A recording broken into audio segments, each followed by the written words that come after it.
Aujourd'hui, on va travailler un peu les équations de mouvement dans un mouvement harmonique simple, c'est-à-dire dans une oscillation.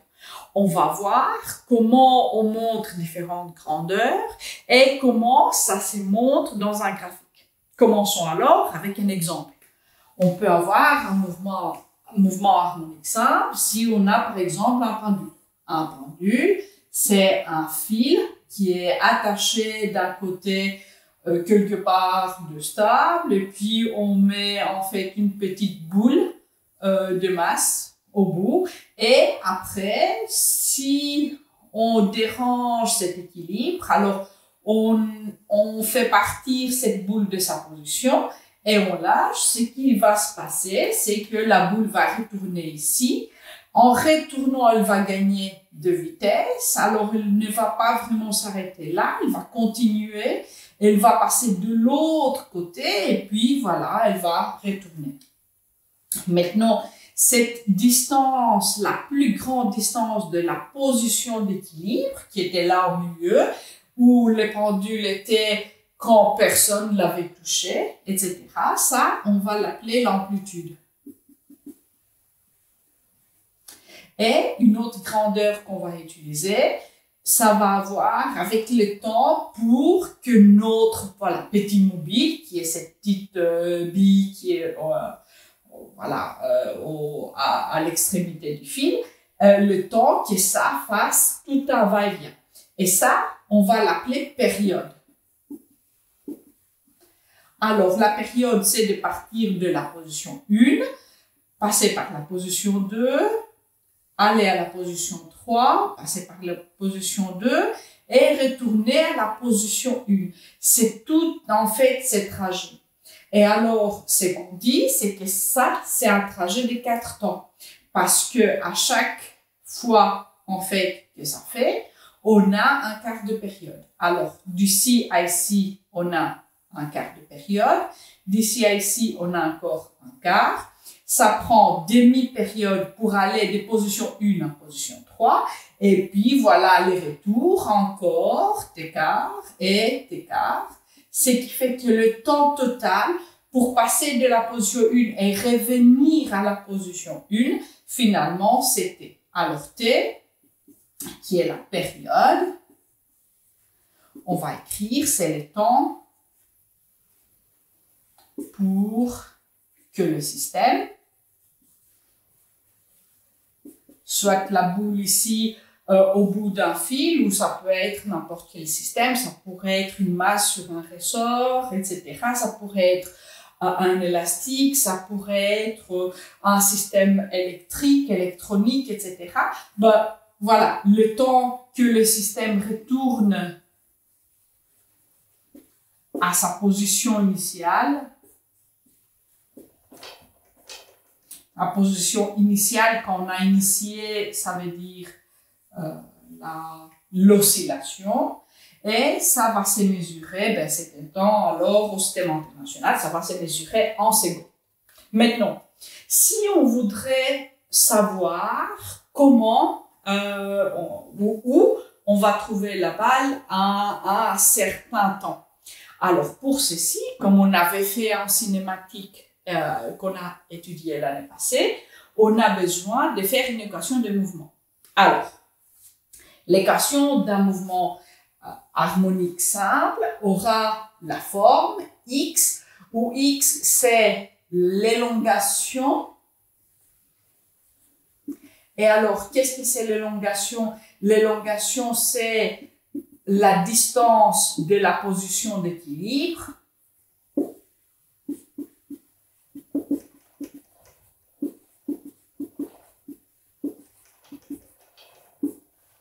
Alors, c'est x, vous imaginez qu'il y a un axe. Alors, si on met par exemple notre axe comme ça, l'axe de x, ici la position d'équilibre va être 0, ce qui fait que l'élongation peut être négative et positive. Et ça va toujours passer en fait, ça va toujours se passer entre moins l'amplitude et plus l'amplitude. Et cette élongation va changer avec le temps. Alors, je vais mettre ici que l'élongation est dépendante du temps, c'est une fonction du temps, et ça va être A, l'amplitude. Très souvent, vous pouvez le trouver comme R, et puis fois sinus, un facteur qui a à faire avec le temps, plus un autre facteur qu'on appelle phase initiale ou phase à l'origine, qui a à faire avec exactement la position par laquelle l'oscillation a commencé. Maintenant, on va voir tout et comment le voir. Alors ici, qu'est-ce qu'on va mettre? Un sinus à l'intérieur ne peut avoir qu'un angle. Alors on a besoin de quelque chose qui va prendre le temps pour faire un angle. Ben, on a vu ça en mouvement circulaire uniforme, qui c'est oméga. Oméga, qu'on appelait la vitesse angulaire. Maintenant, on va l'appeler pulsation, mais finalement, c'est la même chose. Alors, cet oméga que je vais écrire à l'intérieur là, oméga fois t, et cet oméga, comme dans le mouvement circulaire uniforme, on va le définir de pi sur la période et aussi de pi fois la fréquence. Alors, je mets les noms là. Alors, ça s'appelle la pulsation. Ça s'appelle la phase à l'origine ou la phase initiale. Initiale. Je l'écris bien, initiale. Alors, essayons de donner quelques valeurs. Disons que notre pendule a une période, ok, disons de 2 secondes. Ok, il y a un pendule dans le monde qui va faire plus qu'un, qui aura une période de 2 secondes. Et disons que l'amplitude qui est une mesure que nous définissons, parce que nous définissons en prenant la bille et en la mettant à une position, cette position qu'on va la mettre position extrême, ça va être l'amplitude. Et alors, disons que c'est, 10 cm. Alors, pour mettre dans l'équation, je vais le changer en mètres et alors je vais dire que c'est 0,1. Maintenant, regardons ce que je dis la phase initiale et comment est-ce qu'on va faire pour trouver. Je vais prendre ici le vert. Alors, regardez. Quand le temps est 0, alors le moment où on a initié cette oscillation, le sinus de phi 0 va nous dire exactement où on est dans ce cycle. Alors, quand on commence ici à 0 et on va vers le positif, on est à 0 rad. Ben, on est aussi à 2 pi, 4 pi, etc., etc. Alors, quand on a déjà avancé et on est à la position extrême vers le positif, alors on sera à une phase d'origine de pi demi. Si on est entre, ben on va mettre entre. Alors après, on rentre. Si on est à la position d'équilibre et on commence l'oscillation en tapant la balle quand elle est là, et ben alors, comme la balle passe vers le négatif, ça va être la phase pi. Et à la fin, là où moi j'ai commencé cette oscillation, je suis au moins amplitude, à la position la plus négative que ça pourrait être. Quel est l'angle qui donne le sinus le plus négatif possible? Ben, c'est 3 pi demi. Alors, ça va être notre phase initiale pour cette oscillation. Alors, je vais noter l'équation. Je vais noter l'équation en remplaçant finalement les valeurs connues. Alors, je peux écrire la position avec le temps. Ça va être l'amplitude, l'élongation la plus grande, qui va être de 0,1 mètre, fois sinus. Oméga, c'est 2 pi sur t. Alors, on a 2 pi sur la période qu'on a dit que c'est 2 secondes, fois le temps, plus la phase initiale qui va être 3 pi demi. Alors, ici, le 2 peut partir, ce qui nous permet après d'écrire que finalement, la position à n'importe quel temps dans cette oscillation va être donnée par l'équation 0,1 fois sinus pi t plus 3 pi d. Voilà.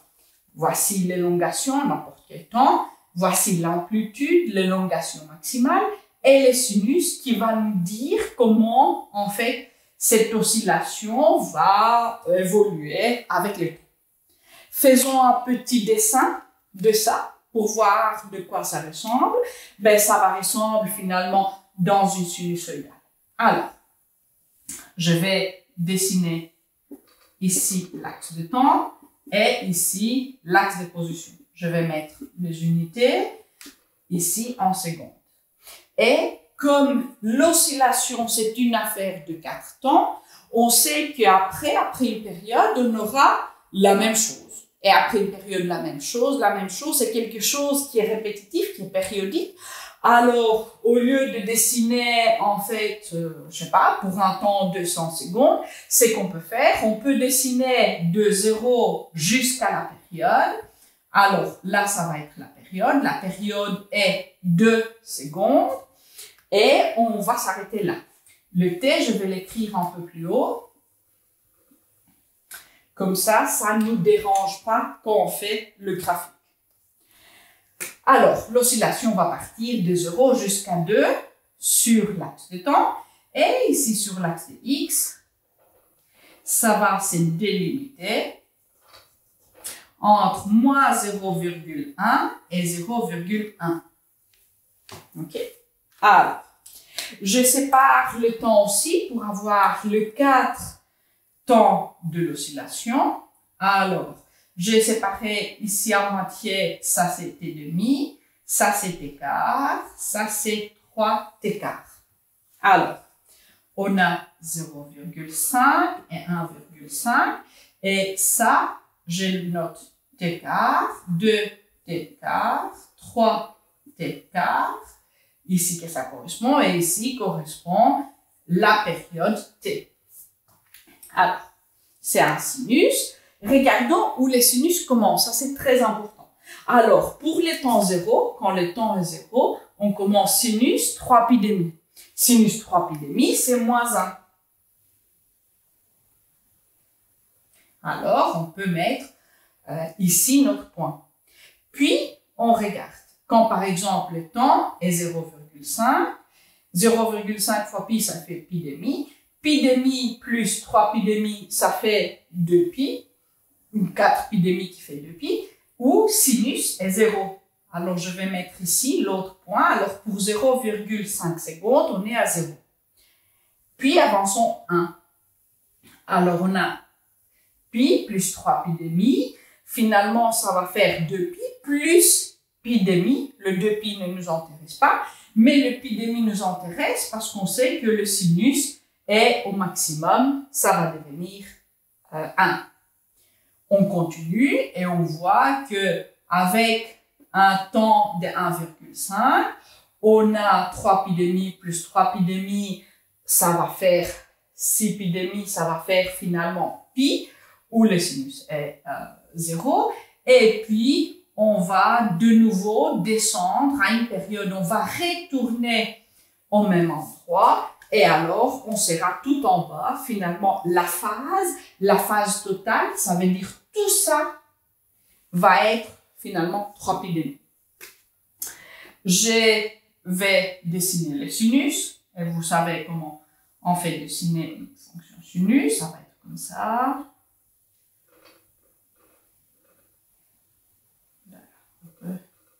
Voilà, je ne suis pas la meilleure dessinatrice du monde, mais vous voyez maintenant une partie de sinus qui va bien évidemment en fait continuer, et d'autant qu'on ne perd pas d'énergie, qu'il n'y a pas de frottement, etc.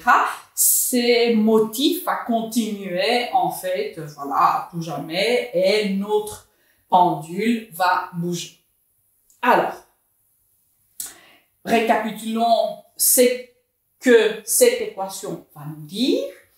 Alors, là, ça nous donne l'élongation, l'élongation en fonction du temps, qui est égale à l'amplitude fois sinus d'un facteur qui va prendre le temps pour nous donner un angle en radian, c'est qu'on appelle oméga, on appelle pulsation, ce qu'on avait comme vitesse angulaire après.